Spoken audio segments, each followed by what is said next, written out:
Final segment of the show for today. We're talking to Dr. LMadu, and the topic is from revolution to nuclear ambition, the country of Iran. And of course, Dr. Madu, let's finish that conversation. Like I was saying, when the Iranian revolution came into being, it became a threat to the Iraqi government. Of course, the Iraqi government is a secular Baptist state, which means Saddam Hussein didn't care which religion you went, you belong to, as far as you're not preaching on the streets. He told everybody, Catholic, Muslim, whatever, go to mosque, pray, but don't stay on the street and preach to anybody. He doesn't want to hear that. He wants everybody just to be the same. Doesn't want any religious problem. And understandably too, because the two holiest shrines of the Shiites is based in Iraq, in Najaf and Kabbalah. And that would be a source of problem for his regime, knowing that almost, 60% of his population is Shiite, the same number that predominates in Iran.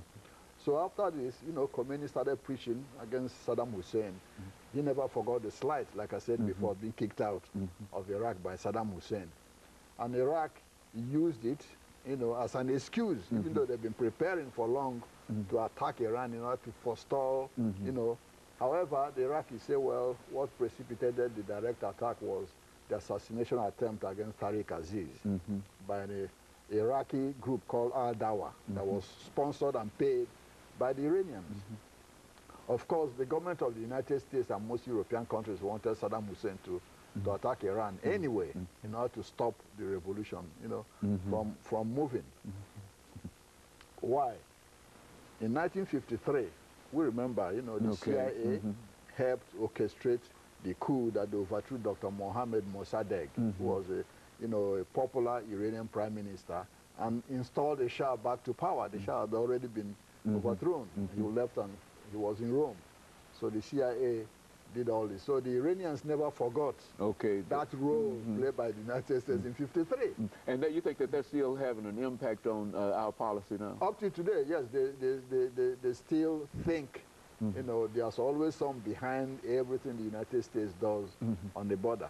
And of course, one will say, well, before, why was Iran, not flexing its muscles around? And that comes to 1970, the Gulf War. You remember that after the Gulf War, George Bush said, hey, we've accomplished what the UN resolution said. Go to Kuwait, kick Iraq out and leave them.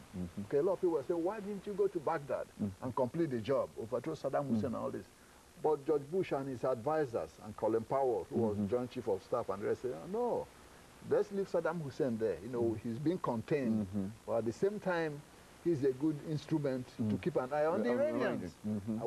As much as he's in power, the Iranians are not going to do anything foolish because they're always worried about what Saddam Hussein is going to do next. Okay? Yeah. But when we went in there and overthrew Saddam Hussein, we freed the Iranians to do what they want to do.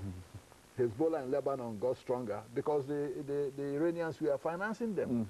Remember that Lebanon, about 35% of Lebanon is Shiite, and Hezbollah is also a Shiite, group. Okay, now you free the Shiites in Iraq that Saddam Hussein contained.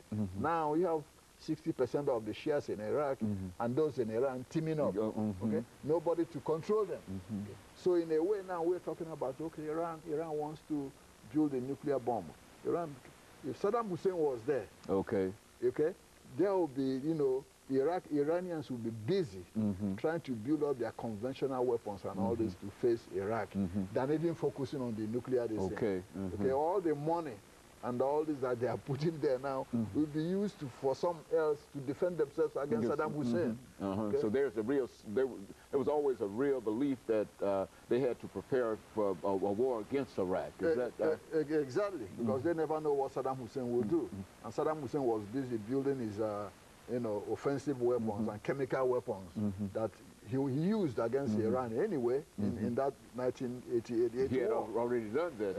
Exactly. So the Iranians would have been busy trying to use the money for these conventional weapons than building nuclear weapons. So as far as Saddam Hussein was there, Iran would have been contained. We will use Saddam Hussein to keep them in check. But when we went foolishly and overthrew Saddam Hussein, then Iran was free to pursue its nuclear ambition without worrying about its neighbors. Pakistan wasn't going to do anything. Pakistan is friendly with, you know, Pakistan already has its own bomb, Islamic bomb. You know, Afghanistan is in chaos. They, they don't have nothing to do. They won't even do nothing to Iran. The other, you know, neighbors, Soviet Azerbaijan, former Soviet, you know, the same. There are shares over there. So